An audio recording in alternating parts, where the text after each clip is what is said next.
Timothée Chalamet might lose Best Actor at the Oscars for the third time, and here's why. The 98th Academy Awards nominations were announced this past Thursday, so here are my reactions to some of the categories and my locked-in predictions on the potential winners. Best Picture has a lot of well-deserving nominees, but I think the obvious lock is One Battle After Another. Hamnet is the potential second-place choice, but depending on how the night goes, will Sinners be this year's Everything Everywhere All at Once and sweep up? The Academy doesn't usually award genre movies, but Sinners just feels different.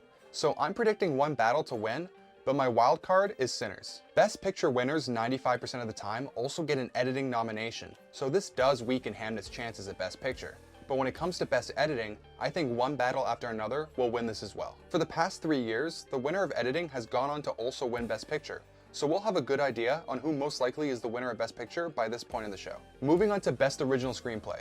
If we are to believe Sinners may not win a lot and my wildcard theory doesn't happen, then this will be the Academy's chance to award Ryan Coogler and give him his recognition. So I think Sinners is a lock for this category. And for the same reasoning, I think Chloe Zhao will win for Hamnet and Best Adapted Screenplay. If my predictions for original and adapted screenplay are accurate, then maybe the Academy gives Best Director to Josh Safdie for Marty Supreme. I think it's more likely that Paul Thomas Anderson wins for One Battle After Another, but are they really going to give One Battle Best Directing, Editing, and Picture? That feels like a lot, and I'm definitely wrong about at least one of those wins. I'm still going to pick Paul Thomas Anderson for Best Director. However, if Ryan Coogler somehow doesn't win in Best Original Screenplay, then he's gotta win this. So whether it's directing or original screenplay, Ryan Coogler is 100% going home with an Oscar. I can guarantee you that. This will be the first year for Best Casting, so we don't have any past years to help predict who may win this award.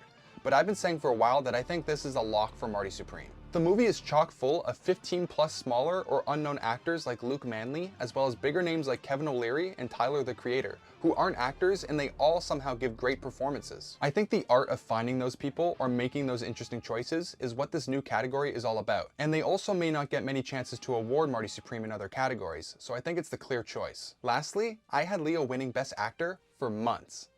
At least until I saw Marty Supreme. Anyone who knows me knows that I'm a very big Timothée Chalamet supporter, so I'm 1000% rooting for him to win, but this could potentially be his third loss in the category if the Sinners hype train doesn't stop. Michael B. Jordan still has a lot of time to campaign, and his campaign could grow, whereas Timmy's campaign has already peaked. Plus, people love Michael B. Jordan, and there's a lot more excitement for him since this is his first nomination. I'm predicting Timmy, but don't be surprised if the next 2 months becomes an underdog story for Michael B. Jordan. I'm posting a full breakdown of my Oscar predictions to my Instagram, so if you want to see my thoughts on all other categories, please go check it out.